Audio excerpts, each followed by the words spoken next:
जब गुजरात की घटनाओं के बारे में जिग्नेश भाई बात रख रहे थे तो वो 16 घटना हमने आज सुबह में, मैं और जिग्नेश भाई दोनों ने फेसबुक के लाइव करके हमने पूछा कि 16 तो जो सब जानते हैं, जहां पर मीडिया में इसका जिक्र हुआ है वो है, और कितनी है? तो अभी हमारी फेसबुक में एक एक करके जो इन्फॉर्मेशन आ रहा है, छोटे छोटे जो ब्रिज जो है वो जो टूटे हैं, जिनके बारे में कोई जानकारी नहीं है, और मतलब पूरा मीडिया में भी नहीं है या ना कोई गुजरात के लोग जानते हैं। हर जिले में, हर तहसील में वो ब्रिज गिरता है। सिर्फ ब्रिज नहीं, गुजरात का ये जो नया मॉडल है, इनको विकास का मॉडल कहते हैं हम, जिनको मोदानी मॉडल के नाम से जानते हैं। रोड का टूटना, पुल का टूटना, कैनाल का टूटना, डैमों का टूटना, ब्लास्ट होना और अग्निकांड होना, ये बहुत मतलब एक स्वाभाविक हो गया है, होता है। उसके बाद तुरंत ही हमारे होम मिनिस्टर वहां पर आकर एक अपना वक्तव्य देते हैं। गुजराती में कहते हैं, चमरबंदी ने छोड़वामा नहीं आवे। मतलब कितना भी बड़ा गुनहगार होगा, कितना भी बड़ा ताकतवर होगा, उसको छोड़ा नहीं जाएगा।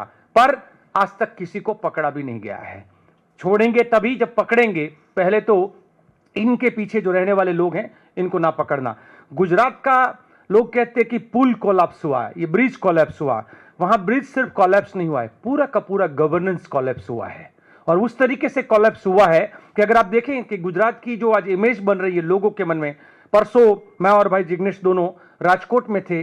वहां पर 2 साल से काम चल रहा है, वहां पर हाईवे जो है, और वहां पर सब लोगों ने अपना चक्का जाम करके वो दिखाया कि रोड नहीं तो टोल नहीं। उस प्रकार के आंदोलन गुजरात में शुरू हुए हैं, उस प्रकार के लोग लड़ रहे हैं। तो वहां पर रास्तों का बिस्मार हालत होना एक आम बात बन गई। जैसे मॉनसून आता है, प्री मॉनसून प्लान वाले बात बड़ी बड़ी करते हैं कि इतने हम लोग 1000 करोड़ रुपया इसके लिए, 1000 करोड़ रुपया, उसके बाद स्थिति वहीं की वहीं है।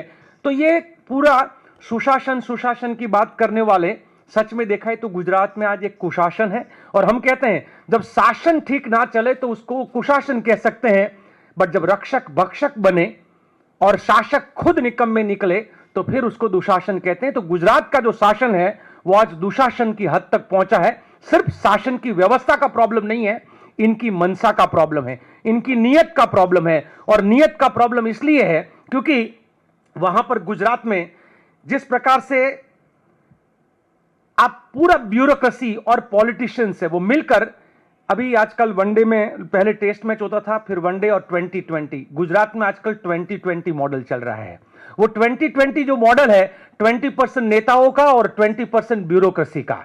ये पूरा का पूरा जो भ्रष्टाचार का जो मॉडल है वो 2020 आज गुजरात में होने की वजह से, अग्निकांड नहीं होता तक्षशिला वाला, या अग्निकांड नहीं होता टीआरपी जोन वाला अगर वहां भ्रष्टाचार नहीं होता, ये ब्रिज नहीं गिरते अगर वहां पे भ्रष्टाचार नहीं होता। लगता है हर जगह पर एक पूरा का पूरा, और सब लोग कहते हैं कि टूटते रास्ते गिरते पुल, तभी तो सत्ता में खिलेगा फूल। तो ये जो सत्ता में कमल का फूल खिलाने के लिए उनको जो पैसा चाहिए, चंदा दो धंधा लो वाला, तो पूरा जो सिस्टम जो बना हुआ है गुजरात का, वो एक पैसों के आधार पे बना हुआ मॉडल है। इनको लगता है चुनाव आएगा, हम पैसा फेंकेंगे और हम चुनाव जीत जाएंगे। लोग रोते रहेंगे, लोग बोलते रहेंगे, एक हादसा होता है, कुछ दिनों की बात है। ये गुजरात का जो मॉडल है वो पूरी तरह से एक फेलियर मॉडल है, कोलैप्स मॉडल है, जिसको लेकर कई सारी और बातें हैं। जैसे हम लोग आज शायद उसका जिक्र ना करते हुए मैं कहूंगा कि इसके अलावा आप जब आगे जाके देखेंगे कि गुजरात में